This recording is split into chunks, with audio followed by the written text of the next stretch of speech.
Здравствуйте! В эфире программа «Гвардия». 15 февраля – это тот самый день в году, когда одномоментно все средства массовой информации вспоминают о событиях далекой и не очень-то престижной войны в Афганистане. Ни ученые, ни тем более политики так и не нашли ей ни точного определения, ни достойного места в истории государства российского. Но остались люди, прошедшие через горнило тех сражений в чужой стране, с честью выполнившие свой воинский долг. Многие из их числа, попавшие в жернова того кровавого конфликта, погибли на выжженной земле Афганистана. Но есть и те, кто и сегодня в строю. Как живут эти люди? Чем? Отпустило ли горячее солнце Афганистана? Что помогло и помогает им сегодня преодолевать последствия перенесенных в молодости в ходе боевых действий увечий, для кого-то физических, для других моральных? В студии представители воинства, называемого в народе афганцы. Пхалагов Сергей Викторович, председатель Североосетинской региональной организации Российского союза ветеранов Афганистана, старшина воздушно-десантных войск. В составе 103-й Витебской парашютно-десантной дивизии был в числе первых, кто вошел в Афганистан. Награжден орденом за заслуги перед Отечеством второй степени, медалью за отвагу, почетной грамотой Президиума Верховного Совета Советского Союза и медалью воина-интернационалиста. Алкеев Сергей Дарчиевич окончил Донецкое высшее военно-политическое училище инженерных войск и связи, а затем уже военную академию связи. Прошел путь от рядового до подполковника. Служил в разных регионах, в том числе и в Афганистане. Принимал участие в боевых действиях в Дагестане, Чеченской республике. Награжден орденом за военные заслуги и медалью за отвагу. И еще один участник нашей встречи, Закаев Тотрас Викторович, начинал службу в Афганистане после учебки старшиной. Закончил лейтенантом в боевом сопровождении колонн. После военной службы выбрал самую что ни на есть мирную профессию – ветеринарного врача. Вот такие гвардейцы собрались сегодня в нашей студии. Вот блестят ордена. Видно, что выправка военная, видно, что люди через многое прошли, посидели. А я хочу спросить вас о самом главном, как мне сегодня кажется. Не столько даже о ваших военных подвигах, а их было немало, достаточно. Я хочу спросить о том, как вы живете сегодня. И не только лично вы, а вот те, кто стоит за вами, ваши, так сказать, товарищи по оружию. Чем живете?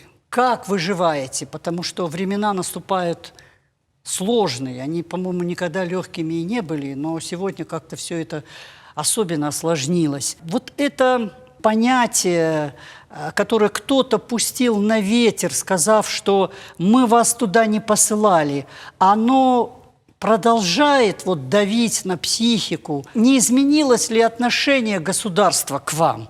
Вот о чем я хочу вас сегодня спросить, и об этом хочу с вами поговорить. В 2004 году объединили всех участников боевых действий в одно целое, то вот после этого получился уже, как сказать, сумбур. Например, вот у нас в Осетии пусть будет 800 участников боевых, Афганистана, ветеранов. А когда нас объединили, сейчас в республике насчитывается более 27 тысяч участников боевых действий. Боевых действий, да. И среди вот этого количества афганцы, потерялись, потому что все вместе. Ну, да. Если человек был на очереди, вот в то время на квартиру был, например, 10-й, 20-й, даже первый. Он сейчас оказался 50-й, к слову. Или есть такие, которые за 1000 ушли в списках. Вот такие сейчас вот Приближается вот этот день памятный для вас. Обычно как-то к этому дню все-таки что-то происходит. Может быть, это связано с тем, что дают возможность афганцам где-то отдохнуть в каких-то санаториях, может быть, подлечиться в больницах. Есть такое? В течение года у нас, да, например, вот с Москвы нам выделяют тоже путевки свыше с нашей головной организации Союза ветеранов. То есть это непосредственно Это афганцы. афганская, да. И вот мы, например, путевок не так столько много бывает. По очередности отправляем. Это бывает вот уже около 4 лет.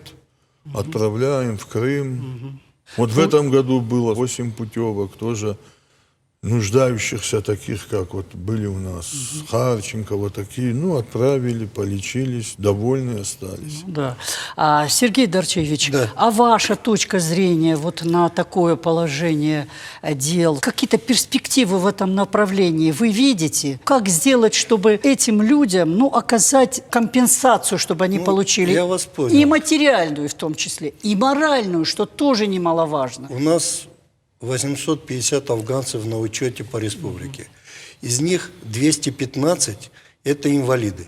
Да. То есть Да, каждый да, третий. да. Причем это я говорю официально. Первая, вторая, третья группа. Это ребята, которые и получили инвалидность уже в Афганистане, и те, которые уже в мирной жизни по заболеваниям. Смысл в чем? Я как-то обращался в парламент с предложением за счет бюджета республики осуществить какие-то там дополнительные выплаты.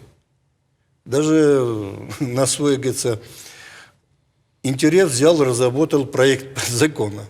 И получил грамотный, объективный ответ, что в связи с тем, что мы являемся дотационной республикой, а вы являетесь региональными льготниками, мы вам за счет бюджета ничего этого сделать не можем. Да. Давайте как-то этот вопрос поднимать уже на федеральном уровне. Да. У нас только по городу почти 80 афганцев, которые с 1984 года стоят в очереди.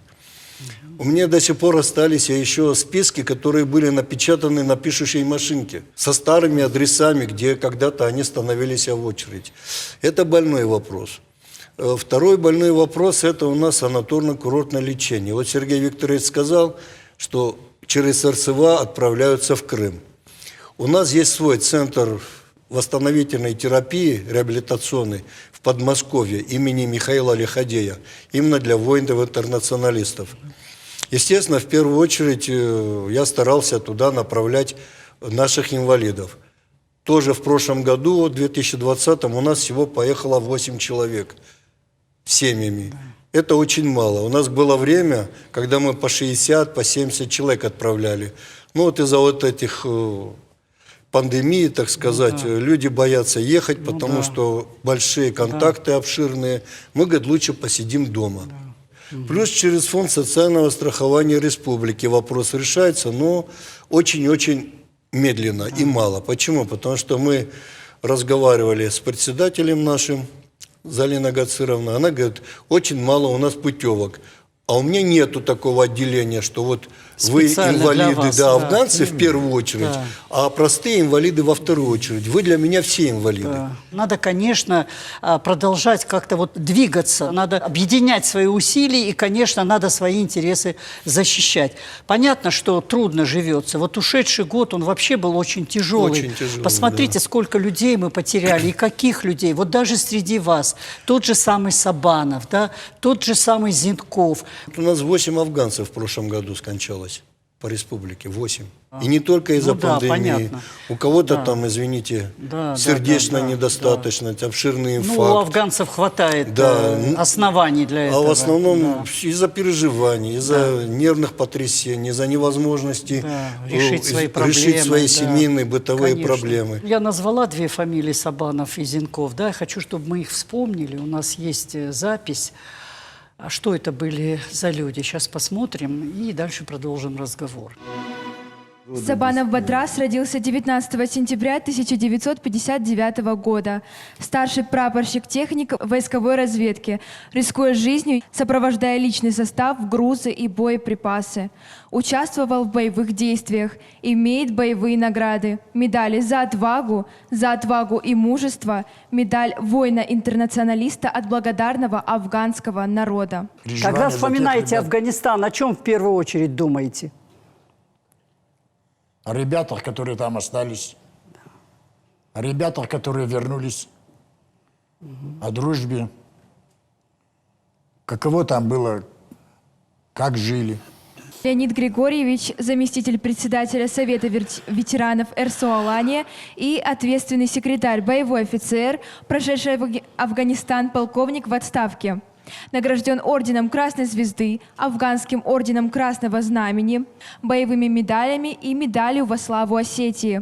Окончив Академию Генерального штаба, был военным советником командира полка афганской армии. После выхода на пенсию вернулся в Осетию. У меня вопрос к Леониду Григорьевичу. Чему научил вас Афганистан? Стали ли вы по-другому относиться к людям? Я говорю, хороший Что вопрос. скажет боевой офицер? Хороший вопрос. Во-первых, чему научил Афганистан? Лично меня.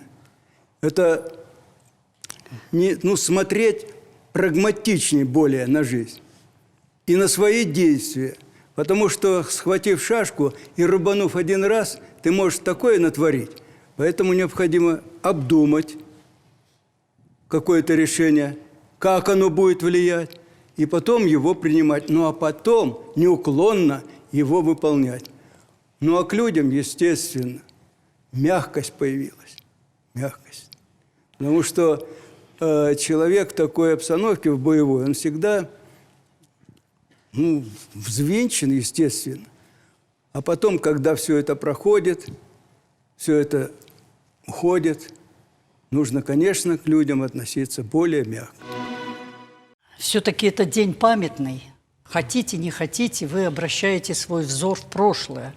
Вот в этот день, вот в это время, о чем вы вспоминаете? Каким остался вот в вашей памяти Афганистан? Что вы оттуда такое вот вынесли?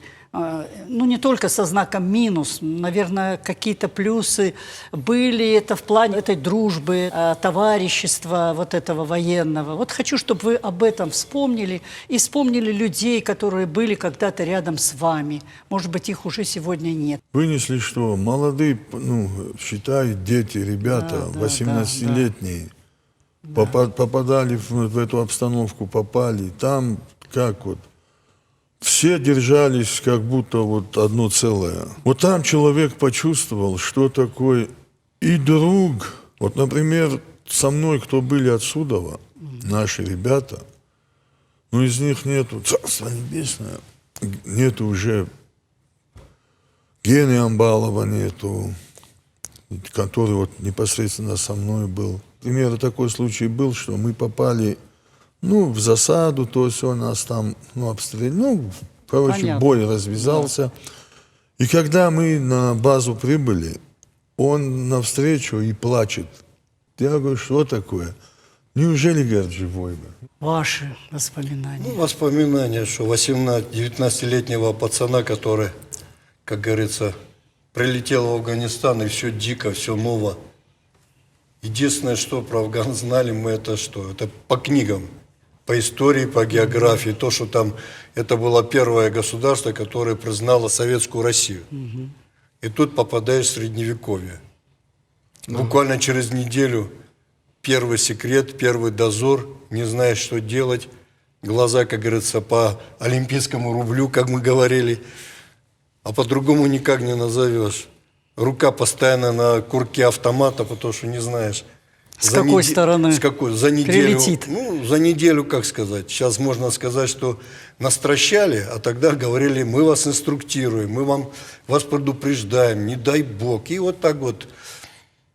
То боевые дежурства, то там куда-то выезды, то колонны. Вот это вот плечо друга, взаимовыручка, поддержка. Да, как молодые, конечно, и ссорились, и выясняли между собой отношения. Не без этого, потому что, как говорится, сразу же не приходит осознание. Но дело в том, что идет переоценка вот ценностей. Когда вот вернулся уже в Советский Союз, поступил в училище, и вот фактически мы до Донецка добирались неделю на поезде из Самарканда. Общали, 3 поезда поменяли, пока добрались. И вот оценка, когда узнавали, что мы солдаты из Афганистана, на нас люди смотрели как на дураков. А что вы там делали? А что, говорит, там разве, говорит, мы воюем? Вам что, делать нечего? А что вы не сбежали? И другая категория, та, которая вот ближе к ветеранам войны, Великой Отечественной войны. Сынки, молодец, так держать. Это вы наша защита, это вы наша опора, вы продолжатель, понимаете? Вот это 81 год. То есть все было разное.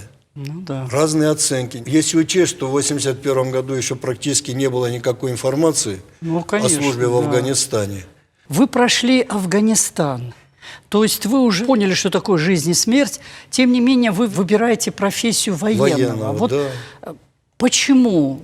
С другой стороны, наоборот, казалось бы, человек подумает, что надо себя поберечь. Нет, вы выбираете другую дорогу и не обходите ни одну горячую точку. Я скажу так, мы в 81 году, в июне месяце с Афганистана поступало 53 солдата.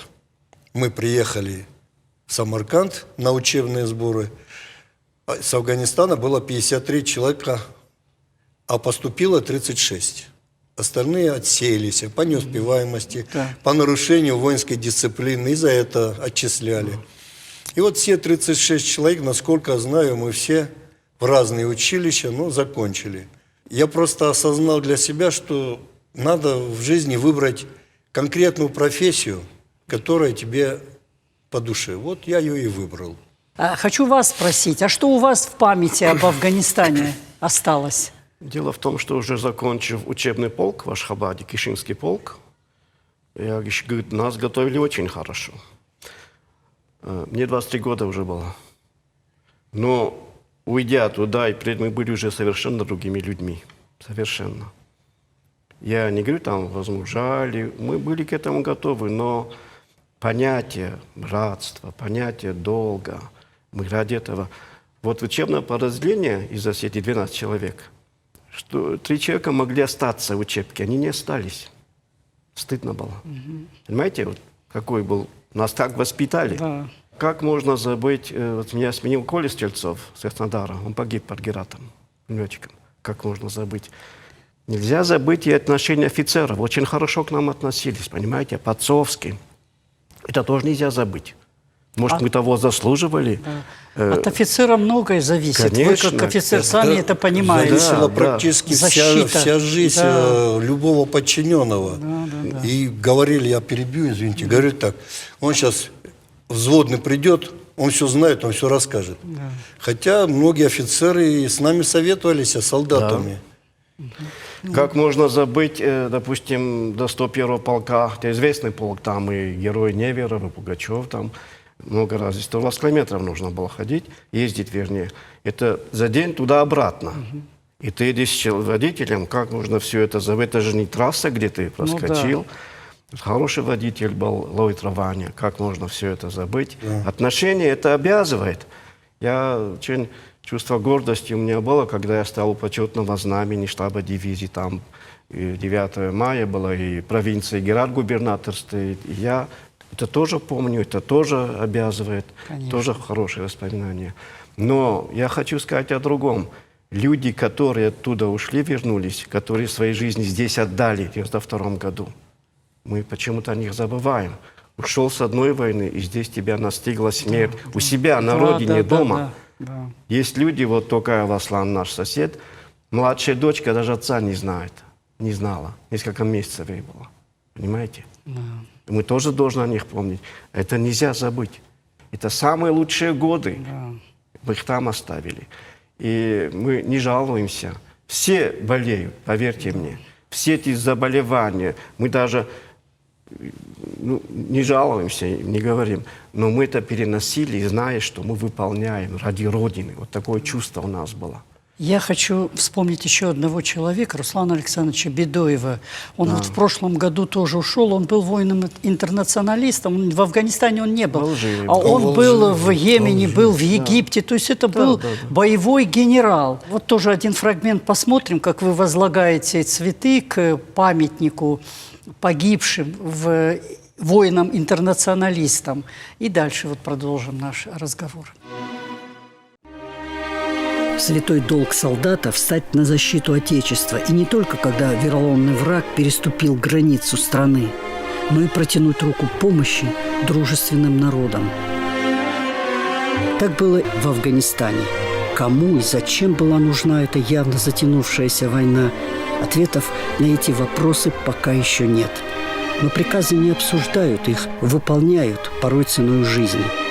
У мемориала воинам-интернационалистам всегда живые цветы в память о тех, кто не вернулся с той войны. Здесь целое море людей и цветов. Яркое свидетельство того, что ничто не забыто и никто не забыт. Интернационалисты – это те воины нашей страны, которые участвовали более чем в 30 странах в локальных войнах и военных конфликтах. Мы говорим об Испании, говорим о легендарном полковнике Ксанти, об Адаме Зангиеве, летчике Заманкула, погибшем в Испании. Все другие послевоенные события, где участвовали наши земляки, будущий генерал-полковник авиации, заслуженный военный летчик СССР Цакалаев Ильдар Вениаминович, он участвовал в Корейской войне в 50-м году.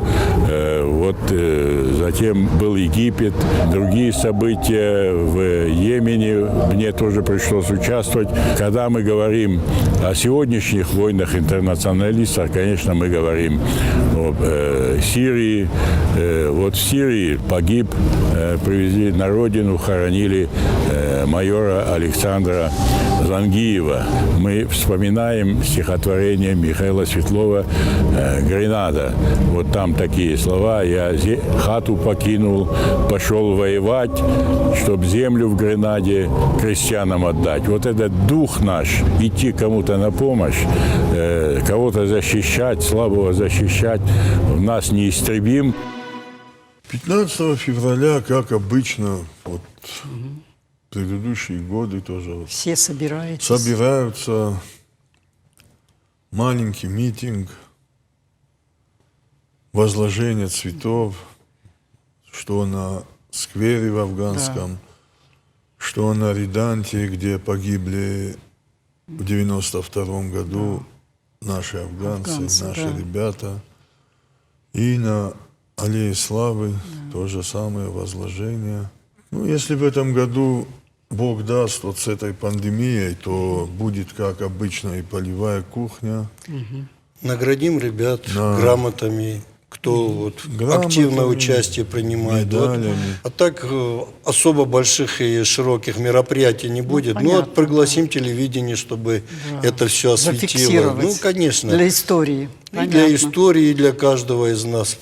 И, как говорится, будет еще один хороший повод массово людей собрать, потому что мы же вот в повседневной деятельности Не нет каждый такого, день что видитесь, каждый да. день видимся, да. Я еще хочу затронуть одну тему. Это воспитание молодежи. Но без этого сегодня никуда. Вот вы прошли все это, да? Вы все это знаете. Стараетесь как-то донести молодым, а что было? Вот правду именно про Афганистан. Свою правду. Чтобы они документально это знали. Ну, молодежь все-таки у нас и хорошая, и интересная, и знающая. Сейчас вот мы тоже такой сюжет посмотрим, где ребята рассказывают, вот, что они знают об Афганистане, вот, об истории. Принесли сегодня цветы к памятнику героям и учащиеся Владикавказского многопрофильного техникума. На фасаде этого учебного заведения несколько памятных досок выпускникам этого учебного заведения, которые погибли в Афганистане. Ребята бережно относятся к этой странице истории. Здесь создан и работает клуб патриотов имени Лолаева. Проходят уроки мужества, фестивали военной песни.